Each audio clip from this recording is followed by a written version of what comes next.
Thank you for joining us. I'm Jennifer Homendy, and I'm chair of the National Transportation Safety Board. Our investigator in charge for this investigation, we call the investigator in charge the IIC, is Leah Reed. That's L-E-A-H, and then it's R-E-E-D. The National Transportation Safety Board is an independent federal agency that's charged by Congress with investigating every civil aviation accident in the United States and significant events in all other modes of transportation.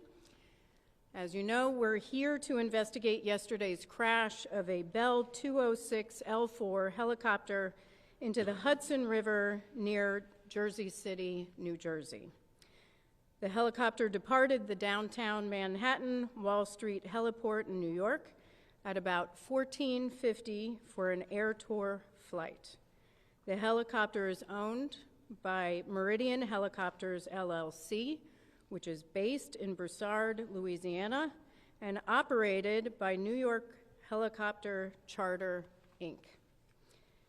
Before I go on, I want to extend on behalf of the entire NTSB our deepest condolences to those who lost loved ones in this tragic event. I also want to start by thanking the first responders. This was a tremendous, tremendous effort. And I want to thank specifically, first and foremost, the mayor for allowing us to be here in City Hall and do this press conference, and for all the support that you've given us and the team. I also want to thank the Jersey City Office of Emergency Management, the Jersey City Police Department, Jersey City Fire, Jersey City EMS, Port Authority of New York and New Jersey Police Department, the New Jersey Park Police, the New Jersey Transit Police Department, Hudson County Office of Emergency Management, the NYPD Special Operations, FDNY Special Operations, New York City Office of Emergency Management, the United States Coast Guard, the Army Corps of Engineers, and so many others that we will continue to mention in our follow-up press briefings. Now, I want to set expectations for this press conference. This crash occurred yesterday at about 3:15 p.m., so we're not even 24 hours later. Rightfully, the focus yesterday was on, first and foremost, victim recovery, and then wreckage recovery. Our investigators, the NTSB, we stay out of the way when victim recovery efforts are in process. That is first and foremost, most important. Our investigation can always wait. Once that was done, we had Luke Sciatta, who is our chief of our Eastern region, who lives right here in New York, on scene as part of the wreckage recovery operations. And those two were the focus for yesterday. The rest of the team began to arrive late last night, including me, and early this morning. So that means this is the first full day of our investigation. And as you can see, our investigators are out doing some of the work that I'm about to talk about in just a second. But as far as information sharing today, I am not going to share a lot of investigative information. We have a lot of information, but we do not speculate. We need to confirm information. That is a process that takes time. So I will say, I understand that you have a lot of questions, and we will attempt to answer them over the coming days. A little bit about our team and our process. We have 17 people who are here on scene. That includes 10 investigators. They are supported by a minimum of 10 experts back in our headquarters in Washington, D.C. The on-scene specialists, they are experts, and they have the following specialties. Operations, they'll focus on the helicopter operator. They'll look at the owner of the helicopter itself, and they will look at pilot qualifications and other information. We have experts on helicopter airworthiness, on structures, and on systems. We also have our evidence management team here, as well as our transportation disaster assistance team, which is responsible for working with the family to get them the assistance they need throughout the course of the investigation, not just here on scene, but in the coming days, weeks, and months throughout the investigation to the issuance of our final report, and sometimes for months and years beyond. The wreckage exam began this morning. Our team, I was there, our team began pulling components and the engine off the wreckage and other components that they would like to more closely examine. Most of their focus was to turn it upright and move the helicopter or the wreckage inside so that they can begin to do a more comprehensive examination and get to the other side of the wreckage that was against the pavement. We also are aware that there are dive teams. The New York Police Department is still diving for components and pieces of the helicopter that we are still looking to recover. Those include the main rotor, the main transmission, the roof structure, and the tail structure, and we appreciate all of their hard work. And then we have a whole team that is collecting the standard information that we normally gather as part of any investigation, which includes pilot qualifications, logbooks, history of the helicopter, maintenance logs, and so forth. We do have the logbooks for the pilot. The pilot held a commercial pilot certificate with rotorcraft and instrument ratings. The pilot reported 450 hours of total flight experience on his most recent medical, which was issued on September 20th, 2024. As of March 29th, 2025, the pilot accumulated about 788 hours of total flight time. We still need to calculate flight time in that Bell helicopter, and I'll have more information on that hopefully tomorrow, because he previously was flying a Robinson 44.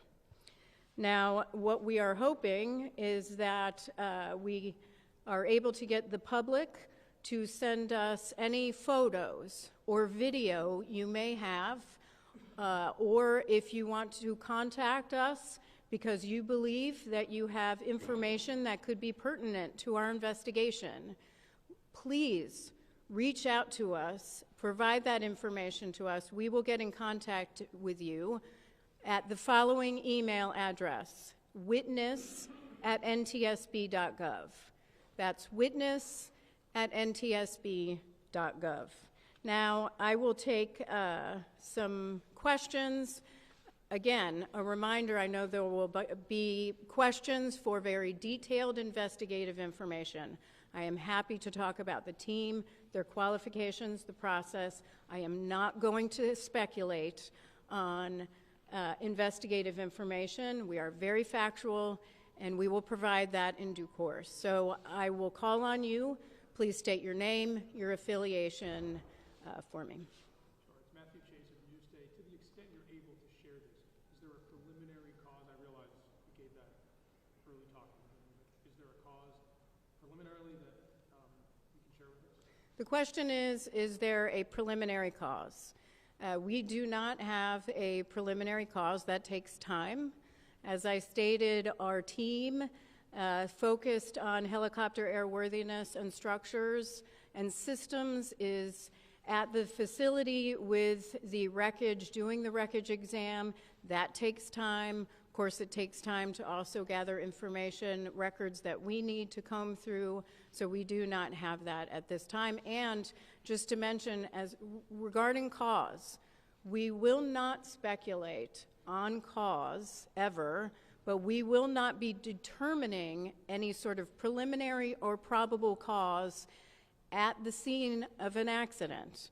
We don't do that. What we are doing here is gathering the perishable evidence, the evidence that we need to gather for our investigation. When it comes to maintenance logbooks and other materials, we can look at those materials later on. What we need to do is look at the wreckage now. We need to focus on finding some of the additional components and structures that we're looking for, conduct witness interviews, and gather the records that we need. We can review the records later, so that probable cause will not occur for quite some time. Yes, ma'am, and then we'll go here.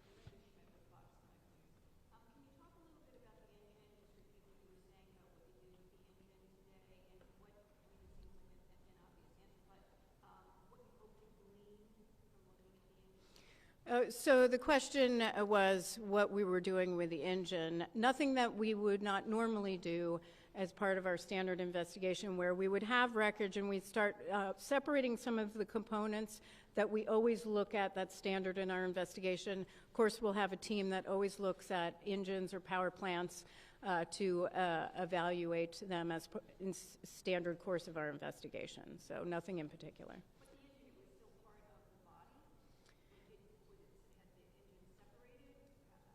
It was in the wreckage, and so we separated it from the helicopter so we could take a closer look at it in a more upright position.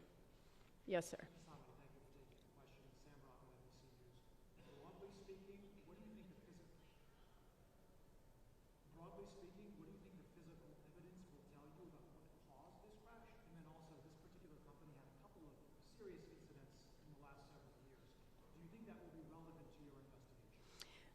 The question is, what will us looking at as part of this investigation on scene tell us about cause, and what will we be looking at related to the safety history as part for this particular helicopter company? First of all, we always look at safety history.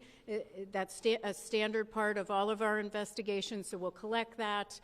Not just from the Federal Aviation Administration, that is a party to every single one of our investigations, but we'll also ask those questions in interviews and get other information that will help us get a very broad view and detailed information about the safety history of this particular operator and also the owner of the helicopter itself.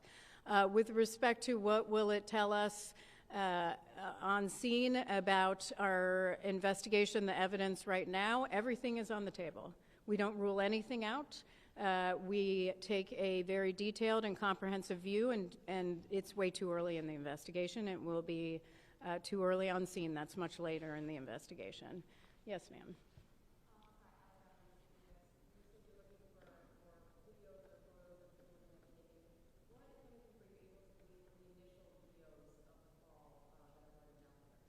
The question is, what have we been able to glean from the videos that are already circulating on social media? Those are very helpful for our investigators, certainly, but a lot of those videos are from a very far distance, and so we'll have to look at those a little bit further back at headquarters, but we're hoping to get some additional videos that provide us information. We don't know what people have recorded or taken pictures of that could be helpful in an investigation. We have found in past investigations, and I'm just thinking of one that I went to in Ketchikan, Alaska, a mid-air collision where photos from somebody who was on board one of the airplanes helped us significantly in our investigation. So it can be very key parts of our investigation. So for anyone who didn't hear my previous request, please send us any sort of videos or photos or information you'd like to share with us at witness@ntsb.gov. Yes, ma'am.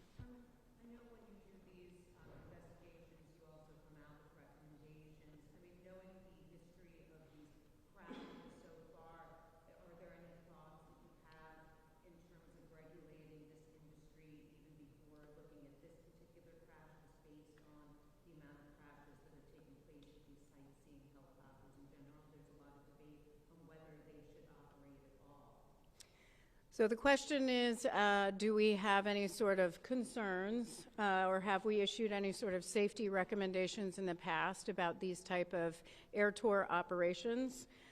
We have. Actually, we did. So this particular operator was governed under Part 135 of the Federal Aviation Regulations, but this particular operation was under Part 91. All air tours are.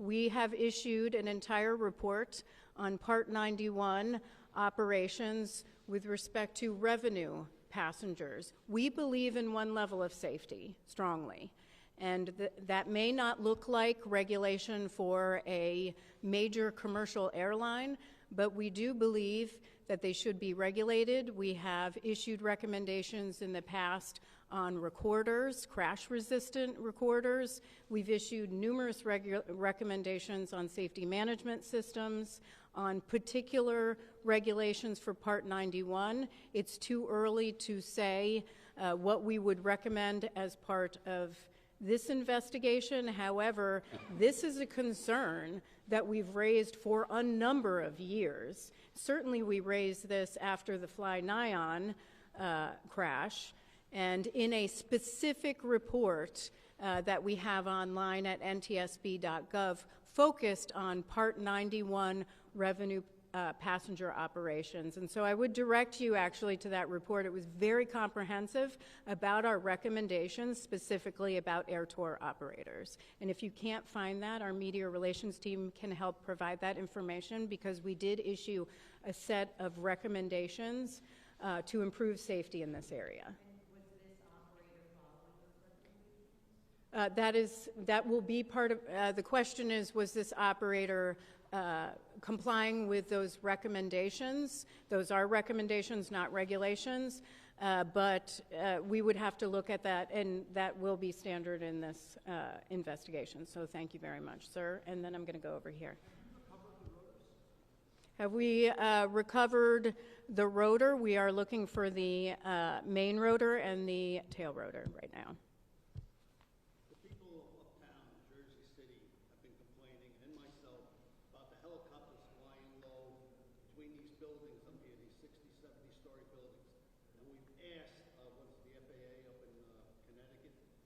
Get them the heck out of here and let them fly down the Hudson River. I'm telling you right now, if something isn't done, there's going to be a disaster where they're going to crash into one of these buildings or crash into the neighborhoods up there. They're annoying, and they're bothering. People have been asking and asking and asking, and nothing has been done. Thank you. There was a comment about, thank you, sir. There was a comment about the concern about these helicopter operations, and thank you very much for sharing that. Appreciate it. Yes.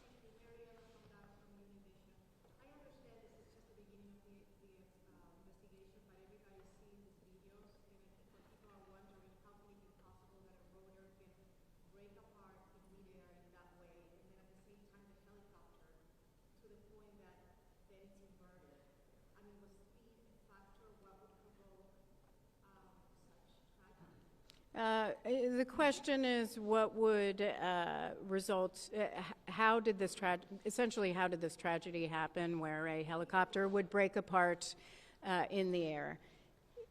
I understand that is a significant concern and a question on everyone's mind. It is going to take time. We need to do a very thorough examination of the wreckage to determine what occurred first and how that occurred. Once we have that, we'll be able to release that to the public. Some more questions? Yes. Sure.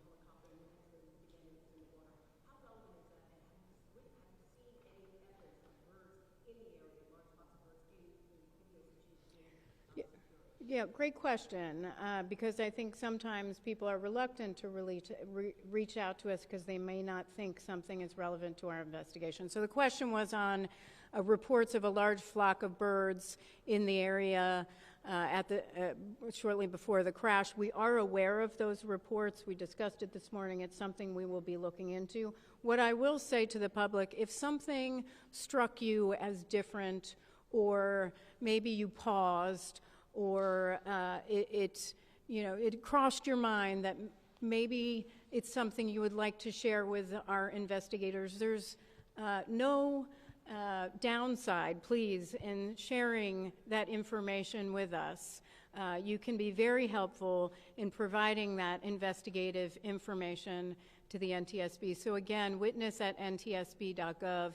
Even if you think it's irrelevant, please send it in. Yes, sir. Hi, Stephen Nesson, WNYC Radio. You said there are 17 people on site here working on the investigation and 10 in D.C. Is that how many people you would typically have for a helicopter crash investigation? Is that the same number, for example, during the Flynon helicopter crash, or have cuts of the federal government reduced your number of investigators?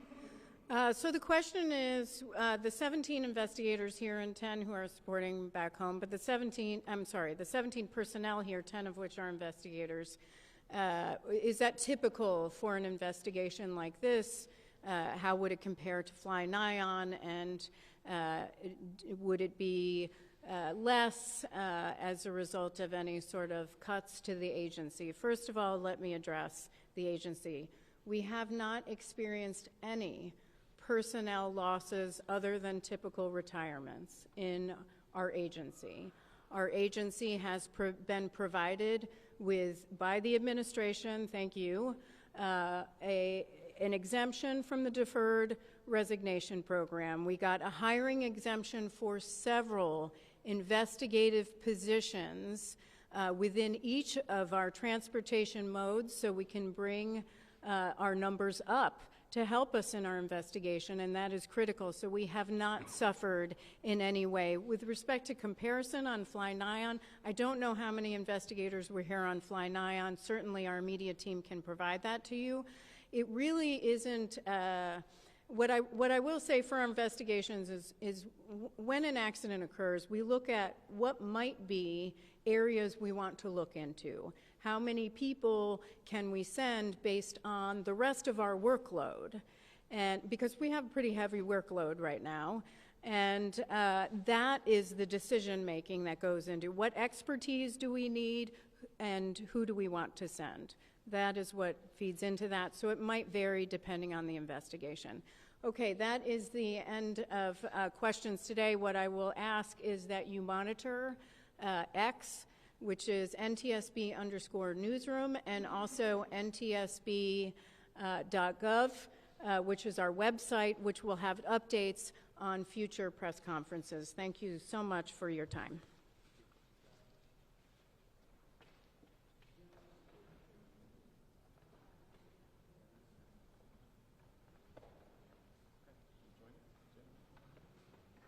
Okay.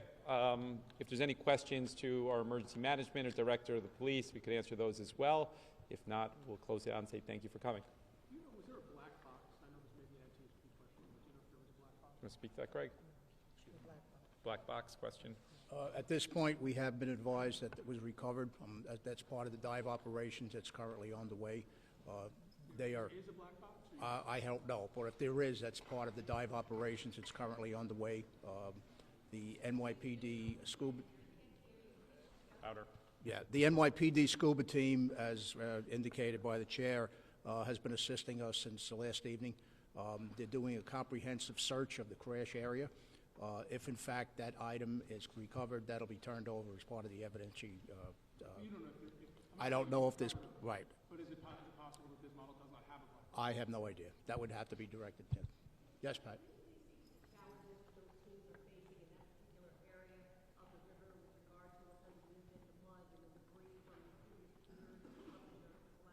The area in question is, it's about 5 feet deep where the chopper went down.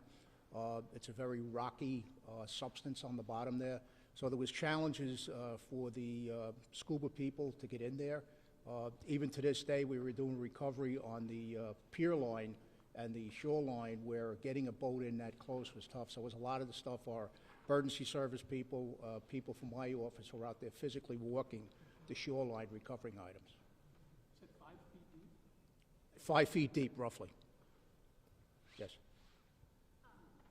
Question for Mayor Phillips. Do you know if the brother-in-law is flying in Spain arrived yet?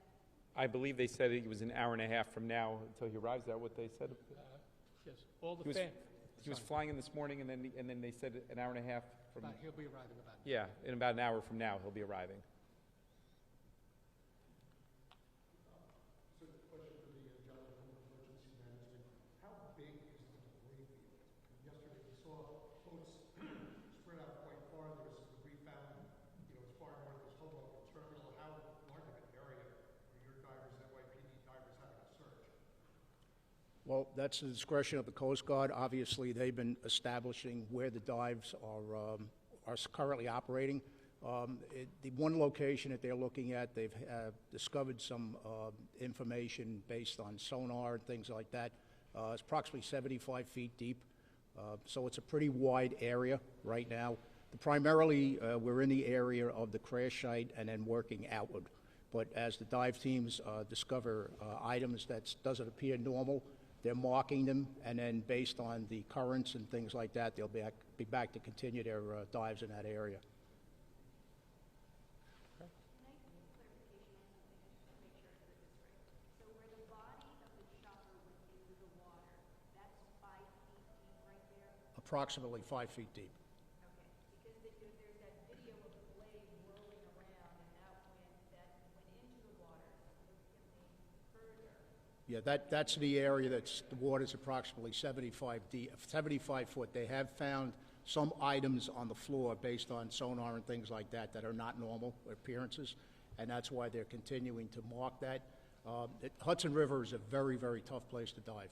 So we're dealing with the expertise of the NYPD, and they're going to make sure it's done safely, and we're going to recover what's down there. It may take some time, but they're going to stay there until they have to get what they have to get. Excuse me?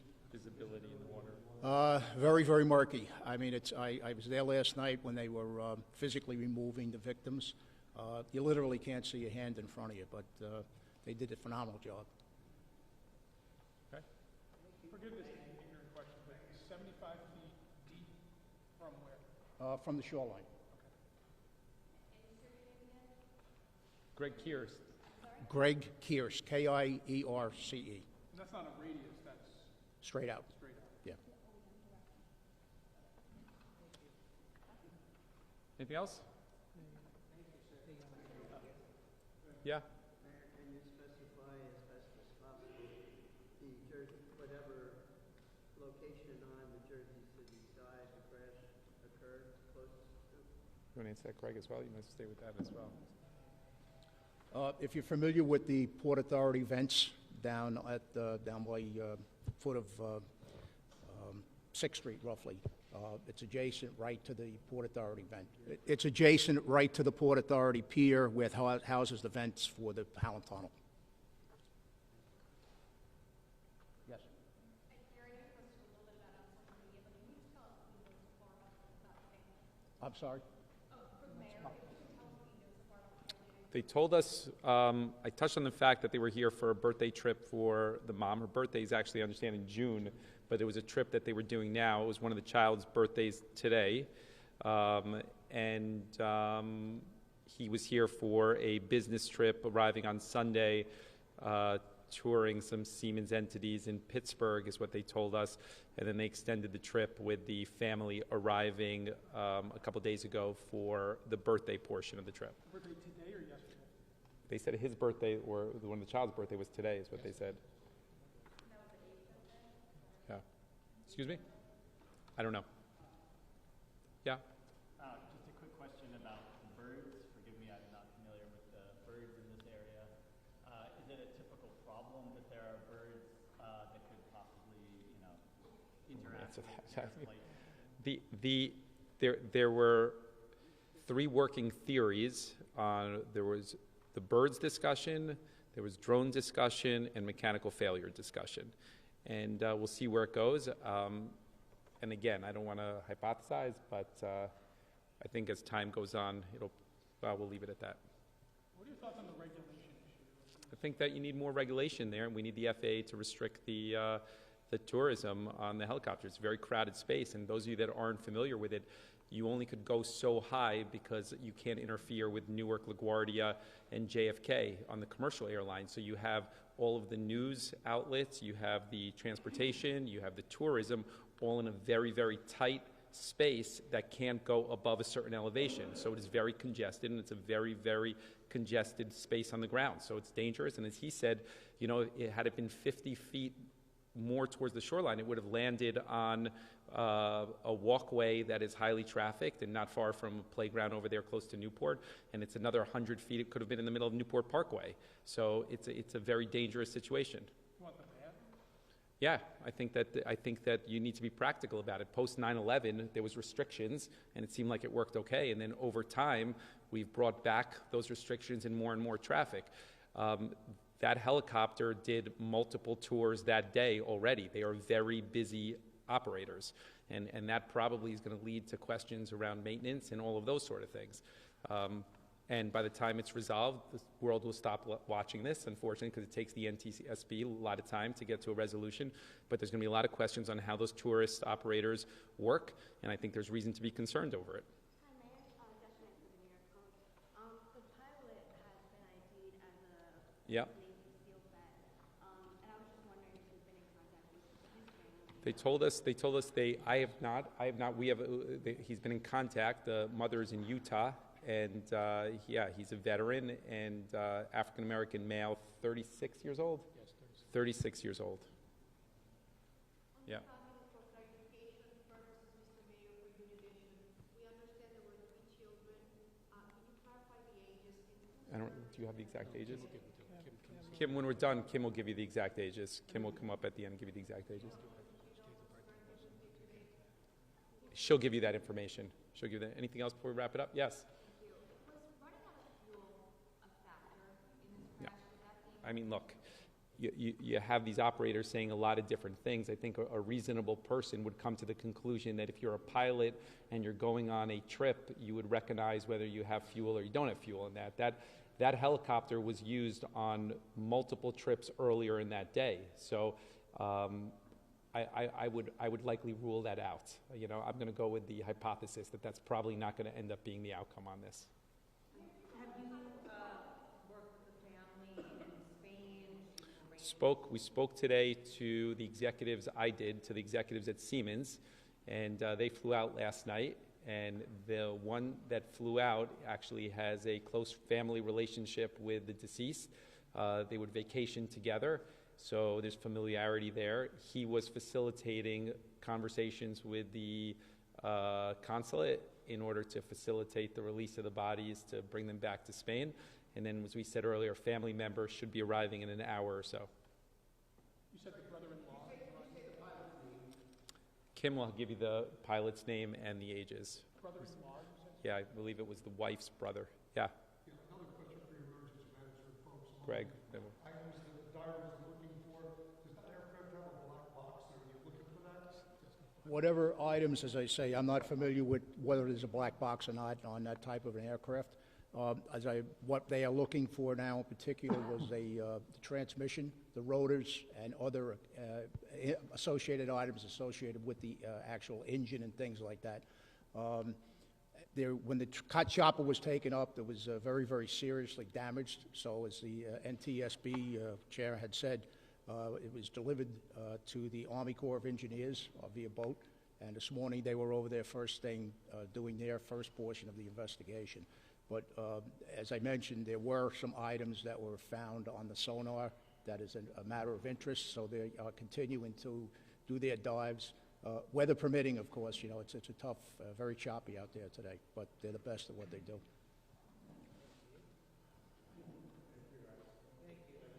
Thank you.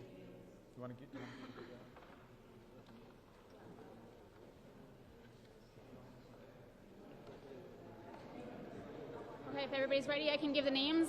If I could give them once, that would be great. If everybody is ready, everybody have pen and paper? Okay. They're asking if you guys could just get down because they're just.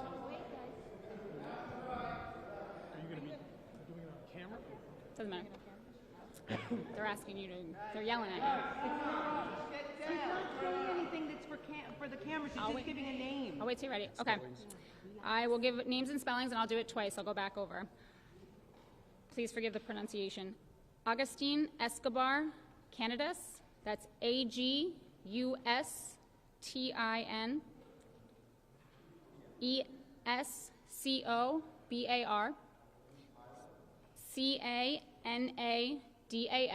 49.